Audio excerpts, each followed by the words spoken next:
नमस्कार, मैं हूं स्वाति रायना और वक्त हो गया है सुपरफास्ट बुलेटिन खबर चालीसा का, जहां एक जगह आपको मिलती हैं दिन भर की सारी खास खबरें फटाफट।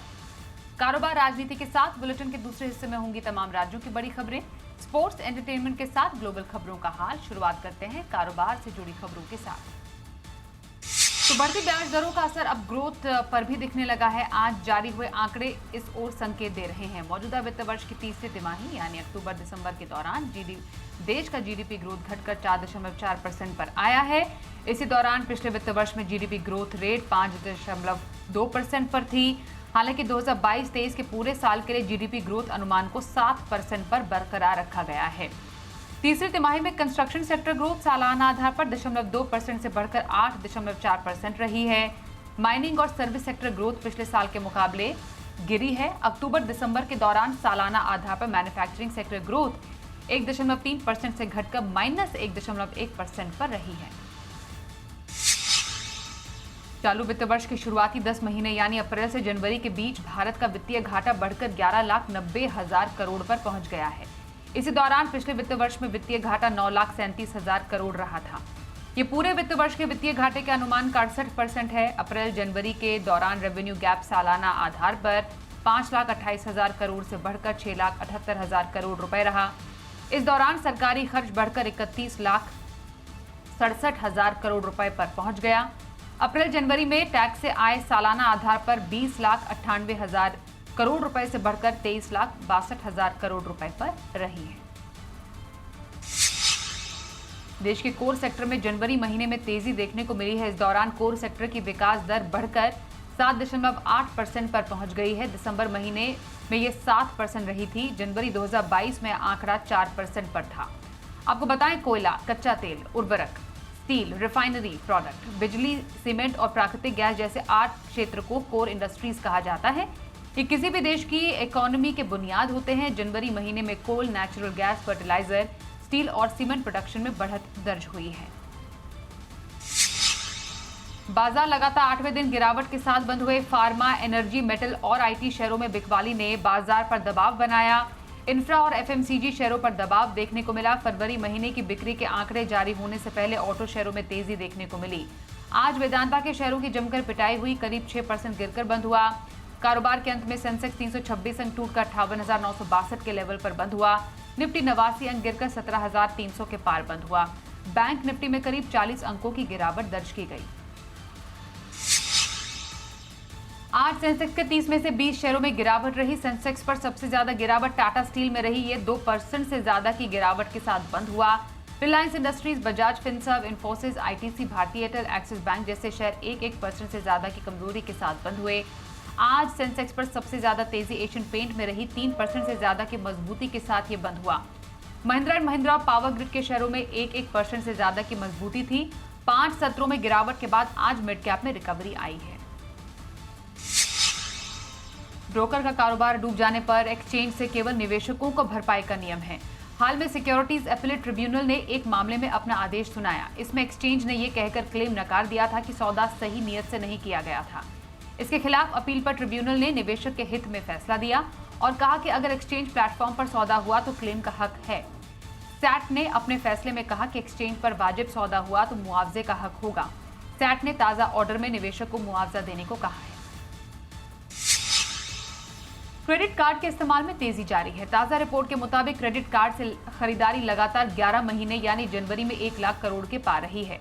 ई कॉमर्स और पॉइंट ऑफ सेल पर क्रेडिट कार्ड का इस्तेमाल बढ़ने से खर्च का आंकड़ा लगातार ऊपर बना हुआ है। जनवरी में 61% क्रेडिट कार्ड से ऑनलाइन ई कॉमर्स वेबसाइट से हुआ। इसी दौरान पॉइंट ऑफ सेल से क्रेडिट कार्ड का ट्रांजैक्शन 38% रहा। आईसीआईसीआई बैंक, एक्सिस और एसबीआई क्रेडिट कार्ड की स्पेंडिंग में सबसे ज्यादा बढ़ोतरी देखी गई है। टाटा मोटर्स ने जयपुर में अपना पहला रजिस्टर्ड व्हीकल स्क्रैपिंग फैसिलिटी की शुरुआत की है। केंद्रीय सड़क परिवहन मंत्री नितिन गडकरी ने फैसिलिटी का उद्घाटन किया। इसकी क्षमता हर साल 15,000 वाहनों की है। यहां उन गाड़ियों को स्क्रैप किया जाएगा जिनका समय पूरा हो चुका है। यहां सभी ब्रांड के पैसेंजर और कमर्शियल वाहनों को स्क्रैप करने की व्यवस्था है। टाटा मोटर के पहले स्क्रैपिंग फैसिलिटी का उद्घाटन करते हुए नितिन गडकरी ने कहा कि इससे देश में कार्बन फुटप्रिंट कम करने के लक्ष्य को हासिल करने में मदद मिलेगी। भारत में पैसेंजर व्हीकल की बिक्री 2024 में 9 से 10% तक बढ़ सकती है। ये उम्मीद रेटिंग एजेंसी क्रिसिल ने जताई है। ये कोरोना के पहले के पीक लेवल से लगभग 20% अधिक है। क्रिसिल के मुताबिक मजबूत मांग और चिप सप्लाई में सुधार से दुनिया के चौथे सबसे बड़े कार मार्केट को सपोर्ट मिल रहा है। क्रिसिल रेटिंग्स ने कहा कि हायर इनकम और मजबूत ऑर्डर बुक से डोमेस्टिक ग्रोथ को सपोर्ट मिलेगा। न्यूज एजेंसी रॉयटर्स के मुताबिक निर्यात में सुस्ती के बावजूद अगले वित्तीय वर्ष में वाहन बिक्री 50 लाख यूनिट के रिकॉर्ड को छू सकती है। सोशल मीडिया पर फेक आईडी बनाकर ज्ञान देना भारी पड़ सकता है। सरकार ने आज इसे लेकर एक पोर्टल लॉन्च किया। इसे लॉन्च करते हुए केंद्रीय आईटी राज्य मंत्री राजीव शेखर ने कहा, इस पोर्टल के जरिए सोशल मीडिया कंपनियों की जवाबदेही सुनिश्चित हो जाएगी। ग्रीवांस एपेलेट सिस्टम का फेसबुक, ट्विटर, गूगल और माइक्रोसॉफ्ट जैसे सभी बड़े प्लेयर हिस्सा होंगे। ये प्लेटफॉर्म सोशल मीडिया से जुड़ी शिकायत को इकट्ठा करेगा और ऑटोमेटिक तरीके से ग्रीवांस ऑफिसर को भेजेगा। सोशल मीडिया प्लेयर को हर शिकायत का जवाब देना होगा। अगर मिलती जुलती यानी एक जैसी कई शिकायतें आई तो सीधा आदेश आएगा। दिल्ली में केजरीवाल सरकार के 2 मंत्री मनीष सिसोदिया और सत्येंद्र जैन ने अपने पदों से इस्तीफा दे दिया है। मुख्यमंत्री केजरीवाल ने दोनों का इस्तीफा स्वीकार कर लिया। दोनों अलग अलग मामलों में आरोपी हैं। दिल्ली के डिप्टी सीएम सिसोदिया को सीबीआई ने शराब नीति केस में गिरफ्तार किया। केजरीवाल के बाद आम आदमी पार्टी में सिसोदिया ही सबसे बड़े नेता हैं। मनीष सिसोदिया के पास दिल्ली सरकार के कुल 33 में से 18 विभाग थे। केजरीवाल के दूसरे मंत्री सत्येंद्र जैन पहले से ही जेल में हैं। जैन के पास स्वास्थ्य, उद्योग, बिजली, गृह सिंचाई, बाढ़ नियंत्रण और जल संसाधन जैसे मंत्रालय थे, जिन्हें सिसोदिया को सौंप दिया गया था। सिसोदिया के पास शिक्षा, लोक निर्माण, वित्त, आबकारी जैसे सबसे अहम विभाग थे। इससे पहले शराब नीति केस में सीबीआई रिमांड पर चल रहे दिल्ली के पूर्व डिप्टी सीएम मनीष सिसोदिया को सुप्रीम कोर्ट से कोई राहत नहीं मिली। सीजेआई की बेंच ने उन्हें जमानत के लिए सीधे सुप्रीम कोर्ट आने पर फटकार लगाई। कहा कि आप हाई कोर्ट जाइए। कोर्ट ने कहा, सीधे सुप्रीम कोर्ट आने का क्या मतलब हुआ। सिसोदिया की गिरफ्तारी के खिलाफ कांग्रेस नेता और वरिष्ठ वकील अभिषेक मनु सिंघवी ने आज सुबह फौरन सुनवाई के लिए याचिका लगाई थी, जिसे कोर्ट ने स्वीकार कर लिया। फिर शाम 4 बजे सीजेआई जस्टिस डीवाई चंद्रचूड़ और जस्टिस पीएस नरसिम्हा की बेंच ने मामले की सुनवाई की। बेंच ने कहा कि सिर्फ इसलिए कि मामला दिल्ली का है, हम इसमें दखल नहीं दे सकते। आपको हाईकोर्ट जाना चाहिए। बिहार के पूर्व सीएम लालू प्रसाद यादव के परिवार की मुश्किलें बढ़ सकती हैं। नौकरी के बदले जमीन लेने के घोटाले को लेकर दिल्ली की राउज एवेन्यू कोर्ट ने सीबीआई की ओर से दाखिल चार्जशीट पर संज्ञान लिया है। कोर्ट ने मामले में आरोपी लालू यादव, उनकी पत्नी राबड़ी देवी, उनकी बेटी मीसा भारती समेत अन्य को समन जारी कर दिया है। इसरो को मून मिशन चंद्रयान 3 के तहत बड़ी सफलता हाथ लगी। इसरो के अनुसार चंद्रयान 3 मिशन के लिए प्रक्षेपण यान के क्रायोजेनिक इंजन का सफलतापूर्वक परीक्षण किया गया है। इसरो के अधिकारियों ने बताया, 24 फरवरी को तमिलनाडु के महेंद्रगिरी में परीक्षण किया गया। अंतरिक्ष एजेंसी की ओर से जारी बयान में कहा गया कि परीक्षण के दौरान सभी पैरामीटर संतोषजनक पाए गए हैं। क्रायोजेनिक इंजन को पूरी तरह से एकीकृत उड़ान के लिए प्रोपेलेंट टैंक, स्टेज स्ट्रक्चर और संबंधित द्रव लाइनों के साथ एकीकृत किया जाएगा। चीन के विदेश मंत्री केन गैंग भारत का दौरा करेंगे। केन गैंग भारत में होने वाले विदेश मंत्रियों के सम्मेलन G20 में हिस्सा लेने के लिए आएंगे। चीन ने आज इसकी पुष्टि की। चीन ने बताया, 2 मार्च को नई दिल्ली में होने जा रहे सम्मेलन में किन गैंग शामिल होंगे। एक प्रेस वार्ता के दौरान चीनी विदेश मंत्रालय के प्रवक्ता ने कहा कि G20 को ग्लोबल इकोनॉमी की चुनौतियों पर ध्यान देना होगा। प्रवक्ता ने कहा कि चीन ये सुनिश्चित करने के लिए सभी पक्षों के साथ काम करने को तैयार है। खबरों के मुताबिक पीएम मोदी G20 के सदस्य देशों के विदेश मंत्रियों को संबोधित कर सकते हैं। जम्मू कश्मीर के पुलवामा में कश्मीरी पंडित संजय शर्मा की हत्या करने वाले आतंकी को सुरक्षा बलों ने 48 घंटे के अंदर मार गिराया। मारे गए आतंकी की पहचान अकीब मुश्ताक भट्ट के रूप में हुई है। अकीब भट्ट आतंकी संगठन हिजबुल मुजाहिदीन और द रेजिस्टेंस फ्रंट TRF के लिए काम कर रहा था। पुलिस ने जानकारी दी। आपको बताएं, जम्मू कश्मीर के पुलवामा जिले के अवंतीपुरा में आज सुबह सुरक्षा बलों और आतंकियों के बीच झड़प हुई। इसके बाद आतंकियों ने सुरक्षा बलों पर फायरिंग की। इस हमले में सेना के 2 जवान भी घायल हुए हैं। पाकिस्तान और चीन में ट्रेनिंग लेकर भारत आए आतंकी सरफराज मेमन को इंदौर पुलिस ने गिरफ्तार कर लिया है। मध्य प्रदेश के गृहमंत्री नरोत्तम मिश्रा ने सरफराज की गिरफ्तारी की पुष्टि की। सरफराज को लेकर NIA ने एक दिन पहले मुंबई में होने की शंका पर अलर्ट जारी किया था। सरफराज मेमन इंदौर के चंदनगर का रहने वाला है। सरफराज मेमन पाकिस्तान, चीन और हांगकांग में ट्रेनिंग ले चुका है। इसका पासपोर्ट भी हांगकांग से जारी हुआ। सरफराज तालिबान में स्पेशल ट्रेनिंग करने के बाद भारत में मूवमेंट कर रहा था। इस साल गर्मी अपने पुराने रिकॉर्ड को तोड़ सकती है। मौसम विभाग की ओर से जारी अनुमान के मुताबिक मार्च से मई के बीच लानीना कमजोर रह सकता है। इसका मतलब ये कि बारिश कम हो सकती है। आईएमडी ने मध्य और उत्तर पश्चिमी क्षेत्रों में हीट वेव की आशंका भी जताई। आईएमडी का कहना है मार्च में सामान्य से अधिक तापमान रह सकता है। आईएमडी ने यह भी कहा कि भारत में फरवरी का तापमान 1901 के बाद सबसे ज्यादा दर्ज किया गया। आईएमडी ने आज ही मौसम का अनुमान जारी किया है। देश भर में बढ़ती गर्मी के बीच केंद्रीय स्वास्थ्य सचिव राजेश भूषण ने राज्यों और केंद्र शासित प्रदेशों को अलर्ट जारी किया। उन्होंने चिट्ठी लिखकर सभी से नेशनल एक्शन प्लान पर ध्यान देने को कहा। राज्यों को भेजे गए पत्र में हीट वेव के पूर्वानुमान का संकेत दिया गया। सभी राज्यों में जिला और शहर के स्वास्थ्य विभाग को गर्मी से संबंधित स्वास्थ्य कार्य योजनाओं को फिर से लागू करने के निर्देश दिए गए। साथ ही राज्यों से कहा गया कि वो गर्मी से होने वाली बीमारी, इसकी शीघ्र पहचान करने के तरीके और मैनेजमेंट क्षमता को बढ़ाएं। वाराणसी से शुरू हुई एमवी गंगा विलास क्रूज की यात्रा आज 50वें दिन असम के डिब्रूगढ़ में पहुंच गई। क्रूज ने 3200 किलोमीटर की यात्रा की। इससे दुनिया की सबसे लंबी रिवर क्रूज यात्रा का रिकॉर्ड बना है। केंद्रीय जलमार्ग मंत्री सर्बानंद सोनोवाल ने क्रूज और पर्यटकों का स्वागत किया। यात्रा के दौरान पर्यटकों को भारत और बांग्लादेश के अलग अलग राज्यों की कला, संस्कृति, इतिहास और आध्यात्मिकता को देखना, जाना और समझा।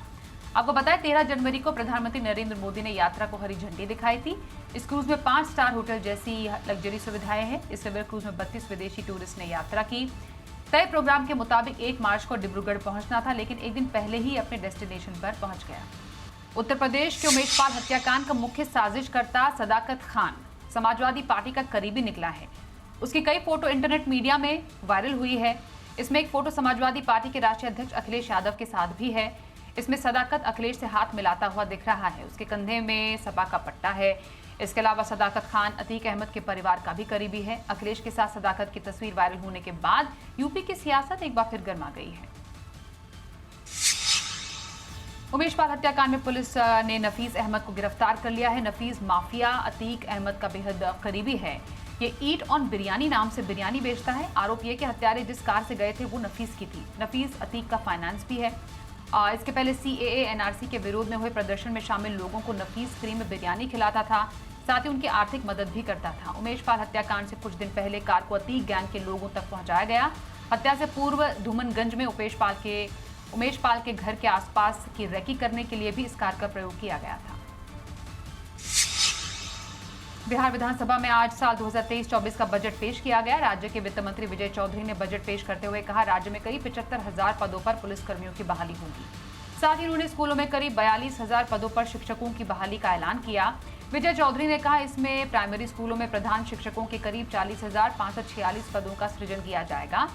बिहार में नारी सशक्तिकरण योजना के लिए 60 करोड़ राशि की व्यवस्था की गई। साथ ही 10वीं पास छात्राओं की छात्रवृत्ति के लिए 94 करोड़ का प्रावधान रखा गया है। महाराष्ट्र विधान परिषद में आज जमकर हंगामा हुआ। ठाकरे गुट से ताल्लुक रखने वाले विधायक अंबादास दानवे ने मांग की है कि सदन प्याज की कीमतों से संबंधित मुद्दों पर चर्चा करे, लेकिन डिप्टी चेयरपर्सन नीलम गोड़हे ने इससे इंकार कर दिया। इसके बाद सत्ता पक्ष और विपक्षी दलों के विधायकों के बीच जमकर बहस हुई और एक दूसरे पर आरोप भी लगाए गए। राज्य में सत्तारूढ़ भारतीय जनता पार्टी शिंदे खेमे के पास वर्तमान में उच्च सदन में बहुमत नहीं है। गोरे जो ठाकरे खेमे से हैं, उन्होंने पहले ऊपरी सदन को 2 बार स्थगित किया, लेकिन हंगामा जारी रहा। इसके बाद उन्होंने सदन की कार्यवाही पूरे दिन के लिए स्थगित कर दी। दिल्ली से सटे गुरुग्राम में चोरी का एक अनोखा मामला सामने आया। शहर के चौराहे पर सजावट के लिए लगाए गए पौधों को 40 लाख की कार से आए चोरों ने चोरी कर ली। इन पौधों के गमले G20 सम्मेलन के लिए शहर को सजाने के लिए रखे गए थे। चोरों की लग्जरी कार का नंबर भी VIP है। चोरी का वीडियो वायरल होने के बाद प्रशासन ने पुलिस में शिकायत दर्ज की है। 1 मिनट 7 सेकंड का वायरल वीडियो गुरुग्राम के शंकर चौक का है। इसमें नजर आ रहा है, कार आकर रुकती है, कार से 2 व्यक्ति उतरते हैं, चौराहे पर सजावट के लिए रखे खास किस्म के पौधों के गमले उठाकर कार के डिग्गी में रखते हैं और वीडियो वायरल होने के बाद गुरुग्राम महानगर विकास प्राधिकरण ने शिकायत दर्ज कराई है। पिछले दिनों कुछ ऐसी खबरें आई थी कि रणबीर कपूर टीम इंडिया के पूर्व कप्तान सौरभ गांगुली की बायोपिक में उनकी भूमिका निभाते नजर आएंगे। हालांकि बाद में इस खबर को अफवाह करार दिया गया, लेकिन हकीकत है कि सौरभ और रणबीर एक दूसरे के जबरदस्त फैन हैं। दोनों ही ईडन गार्डन में एक फ्रेंडली मैच खेलते नजर आए। इस मौके पर सौरभ गांगुली ने रणबीर की जमकर तारीफ की और कहा कि वो रणबीर के फैन हैं और उनकी सभी फिल्में देखते हैं। वो उनकी अगली फिल्म तू झूठी में मक्कार भी देखेंगे। अक्षय कुमार एक्ट्रेस मौनी रॉय, दिशा पाटनी और सोनम बाजवा के साथ द एंटरटेनर शो के लिए अमेरिका रवाना हो गए हैं। हालांकि पहले कहा जा रहा था कि उनका द एंटरटेनर्स शो से जुड़ा टूर कैंसिल हो गया है, लेकिन ये खबर महज अफवाह ही निकली। एयरपोर्ट पर सभी एक साथ पैपराजी को पोज देते हुए नजर भी आए। आपको बताएं, अक्षय का पूरा टूर कैंसिल नहीं हुआ, बल्कि सिर्फ न्यू जर्सी वाले टूर के कैंसिल होने की खबर है। अक्षय ऑरलैंडो और डैलस में अपनी पूरी टीम के साथ परफॉर्म करेंगे।